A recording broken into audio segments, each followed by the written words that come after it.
What's up, guys? Godzilla back again, here with another video. I'm at home and kind of got a stomach bug right now, so figured I'd try to make some sort of video. So figured I'd make a video on what winter upgrades I'm going to do. So let's get into it.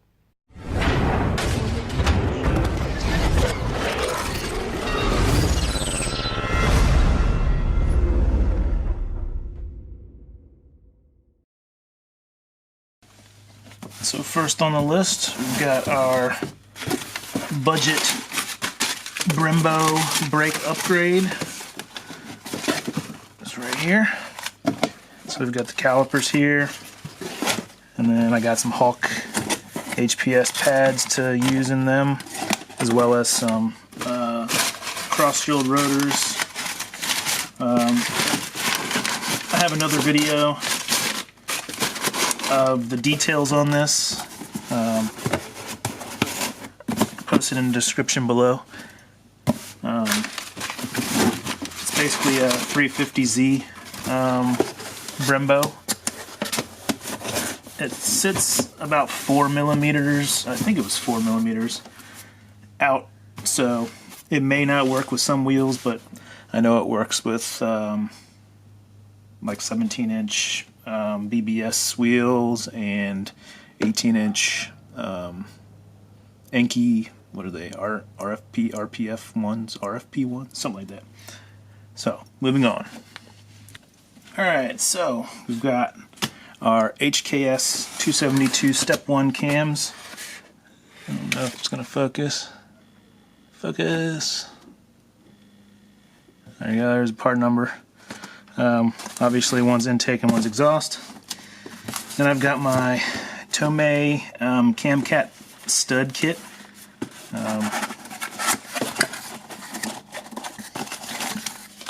Basically replaces the stock bolts with studs and nuts.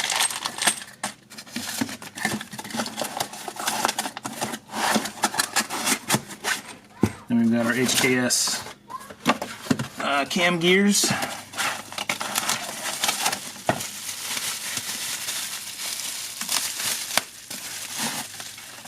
Ooh, shiny. Kind of sucks that you cover those up. They look pretty nice. I guess unless you get one of those clear covers. And then I've got some Brian Crower valve springs and titanium retainers. Got those. And I've got SuperTech valve seals, intake and exhaust. And they're taped up, but I'll undo it here for a second so you can see. There you go. Valve springs. Not moving on, forgot. I have my ARP head stud kit. There's the part number. Need those for more boost. Now moving on. And here I've got a CNC intake manifold that uses a 90mm single throttle body. So basically it gets rid of the individual throttle bodies, and it has this fuel rail and has the individual fittings for the coolant and stuff. I got a flange coming that we will cut a hole and weld on for the idle air control valve. So that should be pretty nice looking once I get it on the car. Moving on. So next we've got a fuel surge tank, and it's got two Bosch 044 pumps that will go down into it like so, and then we'll have fittings both coming off to our -6 PTFE line. And about 1 million fittings here. Got two -6 fuel filters here. So it will go from two -6s into a Y into a -8 to feed the fuel rail, and then it'll go to the fuel pressure regulator and then come back into the surge tank and then return to the fuel tank. So if you don't know how a surge tank works, it's pretty simple. Basically, you have 3 fittings here. One is a feed from the fuel pump tank, or fuel pump that feeds the surge tank. Then the pumps feed the fuel to the engine. Then you have a return that would normally go to the fuel tank, but it returns into the surge tank. And then you have an overflow that goes from here back into the return to the fuel tank. And that's how that works. And this basically helps from starvation, fuel starvation, and what is it called? Captation or something like that. I don't know. Air in the lines. And then I've got my flex fuel sensor that I'm going to be running E85 and any mix between, you know, basically E10 or 93 octane all the way up to E85, and we'll just use the sensor to tune that, and should be good times. Project 600 horsepower GTR stock motor. Moving on. So next up, got a battery relocation.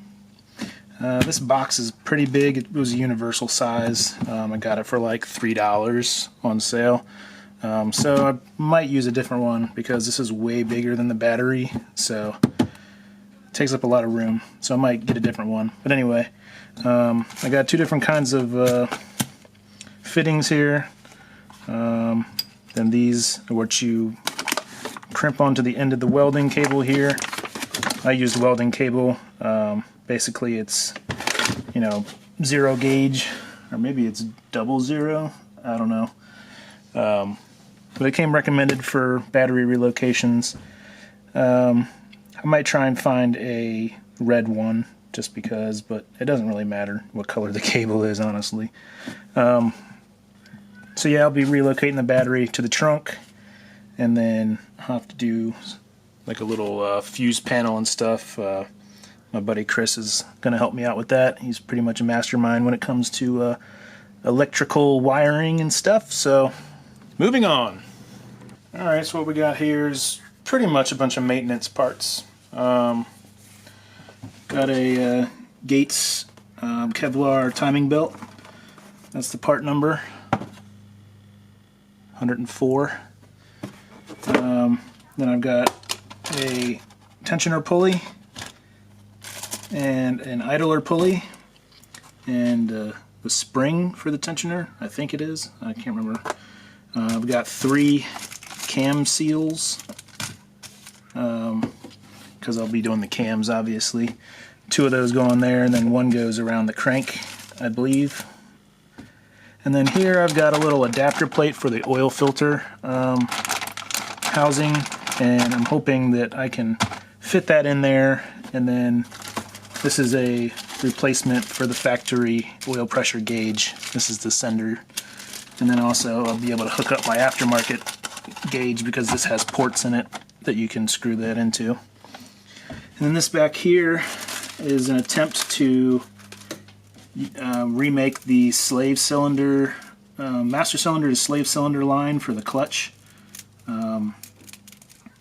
Use some banjo bolts and some fittings here, and hopefully be able to get that old hard line out of there and that crazy weird block that's underneath. And then I may look into getting a valve that helps you with launching, but that's really only if you kind of drag race the car all the time. Basically, it, you know, you can sidestep the clutch and the valve will go in between the master and slave, and then it basically slows down the engagement of the clutch. It allows you to, you know, launch hard, but it saves your drivetrain components from taking an abuse. But that's just a maybe, you know, that's why that's not installed yet. So, moving on. So the plan this winter is to probably actually pull the motor out of the car. That would make a lot of the stuff that I want to do that much easier. So, that being the plan, quote unquote, Got here a N1 oil pump, part number 15010-24U01. I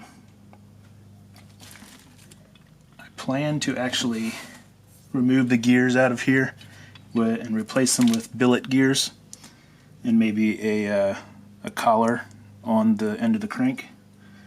And then we got a water pump here, and then I've got a fluid damper crank pulley harmonic balancer. Pretty sweet, nice and heavy. So that's hopefully going to be the plan. When I pull the motor out, I'll be able to do this and then not have to worry about the oil pump, and then I can do some high revving and maybe some two-step. Shoot some fireballs for those people that like fireballs. Moving on. So next we've got a Driftworks Hikis Eliminator Kit. Basically removes the rear steering rack and tie rods and replaces them with this bracket that bolts to the subframe, and then you get a adjustable control arm here, and then replaces the ball joint with a regular fitting like this. Can't remember the technical name for it, but this is pretty much a whole kit. The stock tie rods have been known to bend, so that's the reason I went with this. So it replaces the tie rods with this thicker piece of metal. I've heard mixed reviews on the quality of this. We'll see how it goes. Another brand is like, I think it's called Midori, I think. Or maybe you can just go with like a Cusco, or just a bar that goes there, and you just keep the stock tie rods. So anyway, the plan is to remove the full Hikis lines and the pump that's underneath the intake manifold up in the engine bay, as well as all the lines back here underneath the car. Save some weight and make some room. So moving on. So next up, I started this a long time ago and it kind of fell on the back burner. It is basically making this FXR Morimoto projector retrofit into the stock headlight housings. I also painted the chrome black on this. It's going to need another coat. But word of warning, be careful because these tabs break off very easily. I had to use some JB Weld to fix that. I know this is not the piece of lens for this one, obviously. They don't match up. But I just wanted to kind of get this on here and just say that I'm still trying to do this. As you can see, these are the stock fittings there that basically had to be skeletonized a lot. So I might finish that up this winter. I have different projectors that I was going to try out. I think they're mini DS2 2.0s or something like that. They're like a smaller and easier to fit with the stock brackets. So we'll see. Anyway, moving on. So here we have an AEM meth injection, alcohol injection kit. As you can see, it hasn't even really been out of the box. The plan was to use this because before maybe about 3 months ago there was no E85 that was close in my area, so I was going to make up for it with meth injection. But now that there's E85 in my area, I'm going to go to flex fuel, as mentioned earlier in this video. So I don't know if I'm going to install this or not. I'd probably just sell it. This is a little filter that goes in line. So yeah, I might sell that. So if you want it, let me know. Give you a good price on it. It's brand new, not even out of the box, just opened. So moving on. Moving on to the end of the video. I think that's pretty much it. I have a lot of stuff in my garage, and it needs to be cleaned up really bad. I've got a bunch of old stuff, like the stock turbo stuff, just sitting on the floor. just in case like I needed a part or someone else needed something that I wasn't using anymore. But anyway, that's pretty much all my plans for this winter coming up. Obviously I'll need a retune for E85 and flex fuel. The injectors that I have are ID 1000s. They may or may not be good enough, big enough for the E85, so I may upgrade. If so, I'll be selling those. They've only got maybe 1,000 miles on them or something. Not even that. Yeah, I don't know. But we'll see. Right now, my duty cycle I've seen maxed out as like 68% or something like that. So if you add 30% for E85, that puts me right around 98%. So we'll see. I mean, I could increase the fuel pressure, but I'd rather not. I'd rather just have bigger injectors and play it safe that way. So anyway, guys, I'm coming up pretty close to 10,000 subscribers, which is freaking awesome. Never thought I'd be, you know, anywhere near that. So thank you very much, everyone that's watched and subscribed and supported me. I'm probably going to do a giveaway. I really don't even know what I'm going to be giving away, so if you have any ideas, throw them in the comments down below. As always, like, comment, subscribe, and stay tuned for more. See ya.